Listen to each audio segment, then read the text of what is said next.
Did I miss it, or did you mention an UNRWA staff member that was killed yesterday? I can confirm, yes.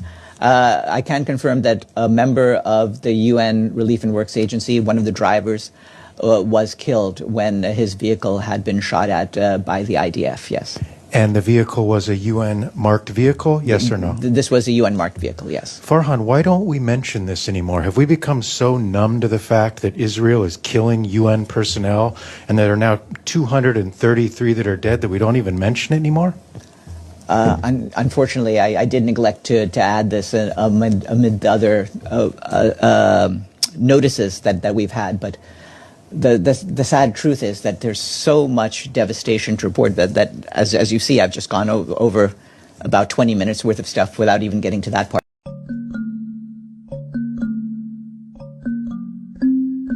We have been teasing this, that the president and Bibi Netanyahu, who is in town to speak with the president, they were planning to have an East Room press conference. That's been canceled. Do we know why? That's right. This has been canceled. We have no idea why this has been canceled, but it is something that we are clearly going to be asking questions about and are asking questions about. We have a correspondent, Gabe Gutierrez, who is, I'm sure, running around the White House right now trying to figure out what's going on. We know that Benjamin Netanyahu, the prime minister of Israel, has had a pretty warm relationship with President Trump, but they were supposed to get together today. We do understand, at least we've been told, that we're still going to see them meeting in the Oval Office, and there will be cameras there. Reporters will likely be also posing questions to the two men there. There's a lot to talk about. Of course, there's the issue of the war in Israel between Israel and Hamas.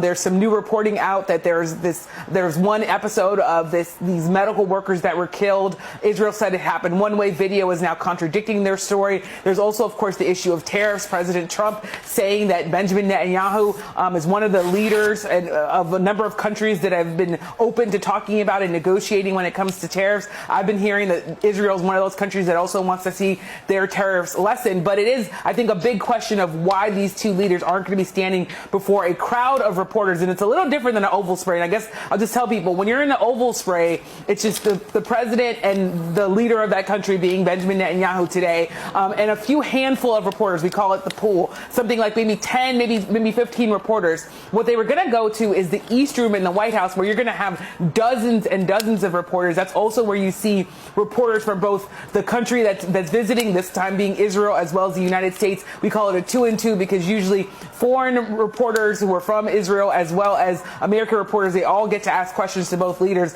It sounds like that's not going to happen, so it's going to be very interesting to understand why that is. We know that the last press conference that was canceled was when the president of Ukraine came out. Of course, that was a blow up in the Oval Office. The two men were arguing and fighting. I'm not sure that would be what's happening here because, again, this was a historically warm relationship between Israel and President Trump, and Benjamin Netanyahu and President Trump. So definitely going to be asking and hopefully get some answers on what's going on here, Chris.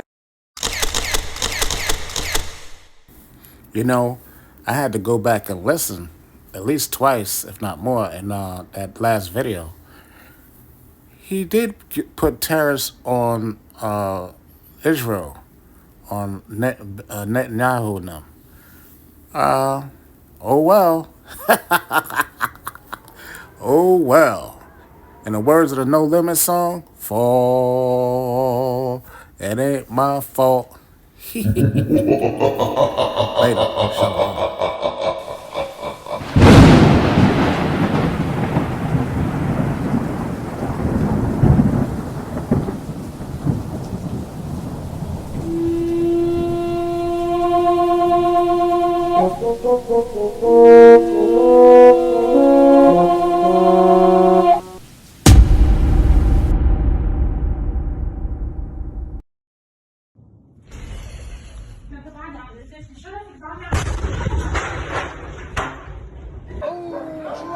يا عذرا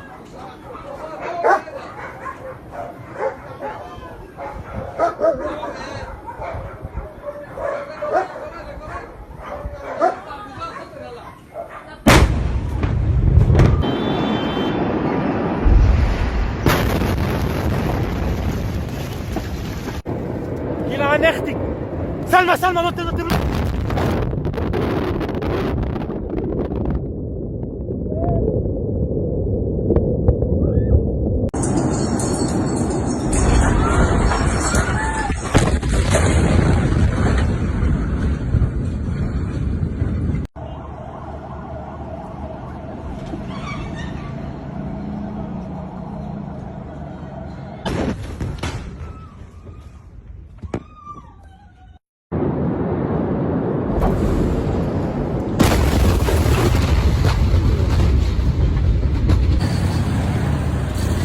يا لطيف.